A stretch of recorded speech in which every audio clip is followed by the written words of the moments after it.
Wel, dyma fi yn ôl yn Nghell unwaith eto. Yr adeg yma llynedd, mi o'n i recordio Gair o'r Gell allan yn yr ardd. Mi oedd y tywydd gymaint gwell, ond lenni di'r tywydd ddim di bod cystal yn adi. Ac eto, mi nos lun yr wsos yma, cyn iddi dywyllu, mi gawson ni chydig bach o wledd o flaen yn cartre. Doedd yr haul ddim wir wedi ymddangos drwy'r cymylau drwy'r dydd, ond wrth glosio at amser machlyd, fel y wyrchodd o'r gorllewin o'r gorwel. Ac o flaen yn cartre ni, dyma yna enfys berffaith yn ymddangos yn fframio'r olygfa. Yn wir, oedd hi mor rhyfeddol fel bod yn cymdoges drws nesaf wedi dod i ddeud wrthon ni amdani.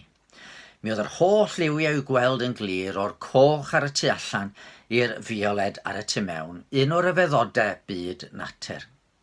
Wrth gwrs, gole'r haul sy'n cynhyrchu'r lliwiau, y bydden ni'n deud fod golau haul yn un lliw yn awyr disglair neu'n felyn disglair. Eto mewn gwirionedd, mae'n cynnwys yr holl liwiau. A phan fydd pelydre'r haul yn taro cawod a diferion glawn gweithredu fel rhyw fath o brism wedi'r gawod basio, mae'r gwahanol liwiau yn ymwahanu. Rwan dwi ddim yn ddigon o wyddonydd i egluro'n llawn sut mae hyn yn digwydd. Ond os ydw i'n deall yn iawn, tydi'r haul ddim yn bwrw allan gwahanol belydre. Un coch ac un arall oren, rhai melyn, gwyrdd, porffor a fioled, a hwythau rywsut yn dod at ei gilydd rywle rhwng yr haul a'r ddaear y cymysgu efo'i gilydd i gynhyrchu beth ni weld. Na, tydi'r haul ddim weithiau'n rhoi allan lliw oren a weithiau'n rhoi allan lliw fioled. Mae'r pelydre yn gyson yn cynnwys yr holl amrywiol liwiau. Ble bynnag ydych chi? Pa belydryn bynnag drewch chi eto, mae'n cynnwys yr holl liwiau i gyd. A mi fedrwn ni gymryd hwn fel darlun. Sut un ydy Duw? Den ni'n deud mae cariad ydy un o'n nodweddion sylfaenol Duw. Duw cariad Duw. Ac eto mae'r Beibl yn deud fod Duw weithiau yn ddig. Mae'n ddig wrth i Israel bechu. Oedd o'n barnu, a mae o weithiau yn caru. Dro arall mae'n ymddangos yn ddig. Rwan, ni'n gwybod bod llawer wedi deud fod Dyw'r Hen Testament yn ddiw barn, ond Dyw'r Testament Newydd yn ddiw cariad. Wel, mae rhaid i mi gyfaddau. Mae'n rhywun sydd wedi darllen yr Hen Testament yn gwybod bod na enghreifftiau anhygol o Dduw yn caru yn yr Hen Testament. Edrychwch ar y ffordd mae'n siarad efo Hosea am ei gariad at Israel. Neu meddyliwch am hanes Ruth a Naomi a gofal a chariad Duw tuag atyn nhw. Y darlun gawn ni yn y Beibl ydy fod Duw bob amser yn ddiw cariad. A phob amser hefyd yn ddiw sydd yn gwrthwynebu drygioni ac yn barnu drygioni. Mae Duw, medda'r diwinyddion, yn ddigyfnewid. Mae'r hyn sy'n wir amdano fo rwan yn wir amdano fo bob amser. A mae ei holl briodoleddau fo yn gyson wir amdano. Rydyn ni fath mae holl liwiau yn bresennol ym mhob pelydryn o'r haul. Ond mae eraill wedi meddwl fod gwahanol rannau o Dduw fel petai yn gwahaniaethu oddi wrth ei gilydd. Fod Dyw'r Tad yn sanctaidd a chyfiawn yn barnu drygioni. Ond bod cariad yn brif nodwedd Dyw'r Mab sef Iesu, a'i fod yn tefellu'n dofi dicter y Tad mewn rhyw ffordd. Ond nid dyna'r darlun gawn ni o'r Beibl. Do, carodd Duw'r byd gymaint. Felly carodd Duw y byd. Fel yr anfonodd ei unig fab, Dyw'r Tad yn caru ac yn anfon Dyw'r Mab ato ni. A dyn ni'n gweld Iesu wedyn y mynydd daw dydd, pan fydd yn deud wrth y rai, ewch ymaith oddi wrthef chi weithredwyr anwiredd i'r tân a baratoed i'r diafol a'i angylion. Mae'r mab yn casau a barnu a newioldeb. Y gwir ydy fod Duw yr un drwyddo draw, bob amser. Fel roc Pwllheli, ble bynnag y torwch chi, fe gewch chi'r rhif 8 yng nghanol y roc.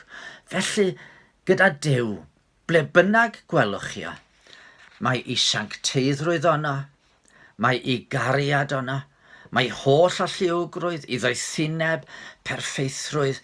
Mae'r cyfan yna yr holl briodoleddau a rheini yn ei wneud yn dduw gogoneddus, yn brydferth ac yn ddychrynllyd ar yr un pryd. Wrth gwrs, fel y rhenir goler hael i wahanol liwiau mewn enfys, weithiau, da ni'n gweld un o nodweddion Duw yn fwy amlwg na'r lleill ar adegau.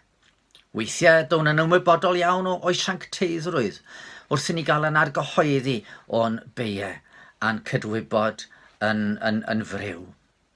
Ond dro arall, i gariad ddaw i gymryd y lle blaen. Ac efallai mae'r lle y gwelwn ni y cyfan yn fwyaf eglus ydy ar groes yn harglwydd a'n gwaredwr. Mae cyfiawnder Duw yno yn barnu pechod y byd wrth i'r mab dderbyn canlyniadau'n drygioni. Ond mae cariad yno yn dwyn yn beiau i gyd yn y mab.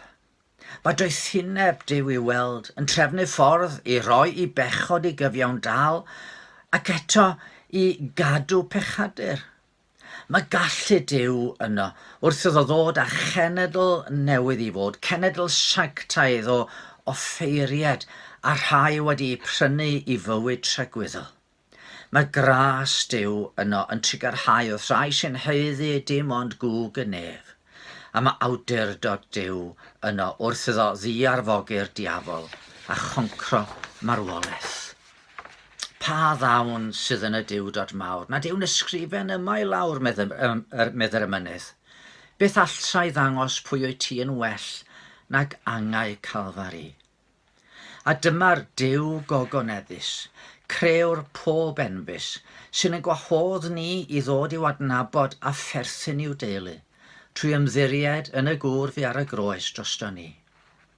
Do, mi ryfeddais i at yr enfys nos Lyn, ond mi ryfeddai fwy at yr un beintiodd yr enfys yn yr awyr nos Lyn.